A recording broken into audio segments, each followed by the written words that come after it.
What's up, YouTube? Welcome back. It's Coach Luis Cabrera. I'm here with Professor Andrew, and we're back with another video, a Patreon early access video. All right. Before we get started, this video is brought to you by Nations Athletic Jiu Jitsu apparel for everyone. So make sure you guys check them out. The link is going to be in the description. So last time we were taking a look at how to control the back, and we showed you guys some drills that you can do to regain the back control if you're losing it. Okay, so today we're going to take a look at some attacks, primarily my favorite attack, the triangle from the back position here.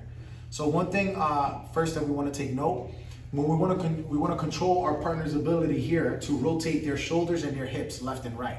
And we do this by engaging our hooks, keeping our knees pinched, and our seatbelt.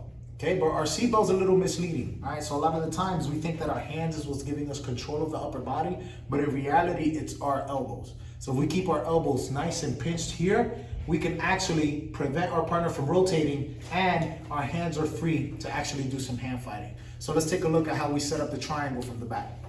All right, so I like to set it up from the underhook side, or commonly known to as the weak side, but it's actually my favorite side to attack from.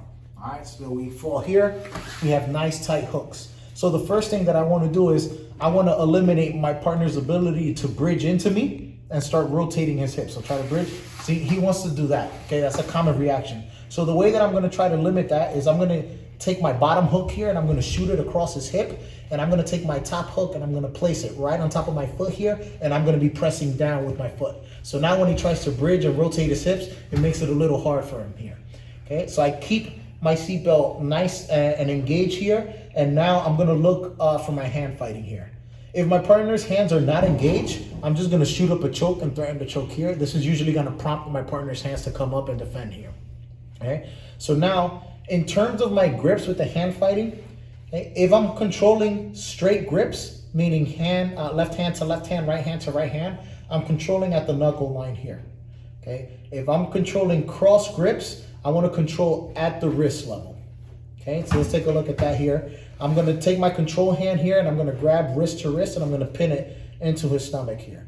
So I usually threaten to choke, and this will prompt my partner's hands to come up. Okay, so as he's fighting, this hand here is going to make it hard to choke. So I'm going to bring my hand down and I'm going to make a grip switch to the wrist to my control arm. Now I can attack the choke again. Okay, this will prompt him to bring his hand up and now defend with the second hand, and I can circle under the wrist and catch. Okay, so now I have straight jacket control here. Okay, so this is also a way of controlling my partner's ability to control left and right. So now that I have all my grips, it's time to set up the attack here. Okay, so I'm going to take my foot here and I'm going to press down onto my partner's hips, pushing him down a little, and I'm going to shoot my leg over the shoulder and across his chest just like this. Okay, so I'm going to let go with my control hand and I'm going to catch right above my ankle here, and I'm going to use my knee and open it out, bringing my partner across to the far side. Okay. As I fall to this hip here, this foot comes out, I can place it on the floor and I'm going to hip escape, bringing my heel to my partner's armpit. So now I'm going to lock up a triangle here. Now from this position, I have a whole bunch of attacks. I can attack a kimura right here by controlling my partner's elbow, bringing it across the far side of my knee, okay, forcing a finish. I can also overwrap my partner's arm here, controlling the elbow, go feet to feet, and I squeeze my knees here for the armbar finish. Or if I want to finish the triangle here, I peel the arm over his head.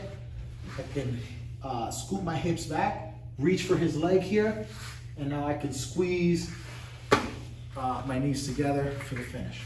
Okay? So let's take a look at that one more time. So you have a nice tight seatbelt, nice tight hooks here. We fall to the underhook side, and now we got to solidify, make sure we have nice, good control. So my bottom hook shoots across the hip, my top hook presses down so it prevents him from bridging. Okay, so now I got to look for my hand fighting. Okay, so I have to create the opportunity to choke. If my partner's hands are not active, I threaten to choke right away. This is going to prompt him to bring his hands up. Okay, now from here, I bring my hand down and I reach for a cross wrist control. Threaten to choke again, he brings his hand up and I circle on the inside and I grab my partner's wrist. Okay, so now I have double wrist, straight jacket control here. Okay, obviously we can go for hand traps and look for the rear naked choke here. But what I find sometimes is that a lot of people know this setup already. So as I go to trap his arm here, they'll flare their elbow up. Okay, so it's kind of hard to get my foot over. So what I do is, as they're flaring up, I go feet to feet, push them down, and then I shoot over the shoulder just like this. So even if they have their elbow up, I go over the shoulder. Okay, now I let go of the arm, catch my own ankle here, and I'm gonna open my knee as I pull this arm across to the other hip, okay? Take my foot out, place it on the floor. I'm gonna hip escape to shoot that heel into the armpit. Now I lock it up nice and tight. Now from here, we can shoot for overwrap arm bar here. Use my thigh for the finish. I can shoot for Kimura traps, bring it across the far side of my thigh here to finish. Or I peel the arm over his head, scoop back, and I get to sit up, grab his leg, and then crunch in for the finish here, okay? So that's one of my favorite attacks from the back position here. Okay, so now I'm gonna let Professor Andrew here show you one of his favorite attacks when someone's defending the back.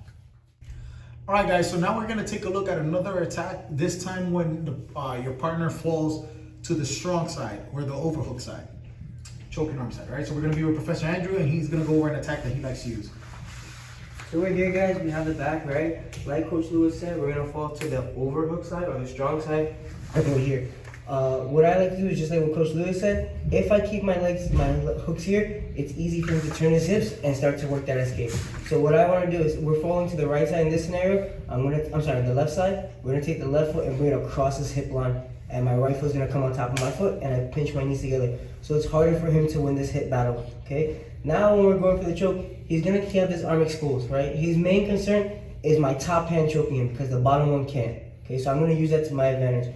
What I want to do is, as he's focusing with my left hand, I'm going to take my right hand, or my underhook hand, out. And I'm going to swim it in between this little triangle that he's making. Okay, so I'm going to fit my hand through the pocket. Now, my right hand, I'm going to hook underneath my knee and stretch. This is going to break his grip on my arm, my left arm. Okay?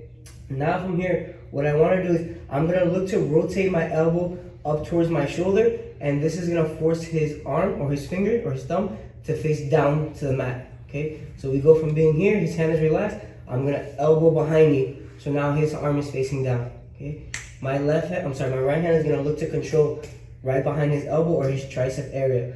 I'm gonna clamp my elbow down. As I clamp my elbow down, I'm gonna flex my chest and poke it out. So I clamp and poke my chest out, and I get a nice shoulder submission. Okay, take a look at it one more time. So we're here, I have the seatbelt, he's gonna fall to the strong side being the left side. I'm gonna switch my hooks, okay? So it's harder for him to win this hip battle now. Now I'm gonna take my right hand out. I'm gonna feed it inside this little pocket that he created for me, right? This is not enough to break this grip. So with that right hand, I have to weave it behind or underneath my leg and clamp to get that grip to break, okay? Now from here, I'm gonna elbow behind me so I get his hand to face down towards the floor, okay? With my right hand, I'm gonna cup the back of his elbow or his tricep, right? I'm gonna clamp my elbow down. As I start to clamp my elbow down, I'm gonna focus on poking my chest out. And I get my shoulder lock right here, okay? All right, guys, so those are just two attacks that we like to use when we're hand fighting from the back, and getting the rear naked choke becomes a little bit hard. So what kind of ways do you guys like navigating the hand fighting, and what kind of attacks do you guys like to do when the rear naked choke is not available? Leave it down in the comment section, we want to know. Also, if you have any techniques or position that you guys want us to cover, make sure you leave that down in the comment section too, and Professor Andrew and I will try to cover it as soon as we can. All right, last thing, make sure to visit Nation Athletics Jiu Jitsu lifestyle gear for everyone, so check them out. The link is going to be in the comment section or in the description. And Professor and I are very active on Instagram, so make sure you follow us on there too, at Jiu Jitsu with LC and at the Latin Samurai _ Boom! Right? All right, cool. So yeah, so I'll see you guys next time. Oh, before I forget though, those that are already subscribed and signed on to the Patreon, you know we appreciate you guys a ton. So you get one of those just like always, and I'll see you guys next time. Peace.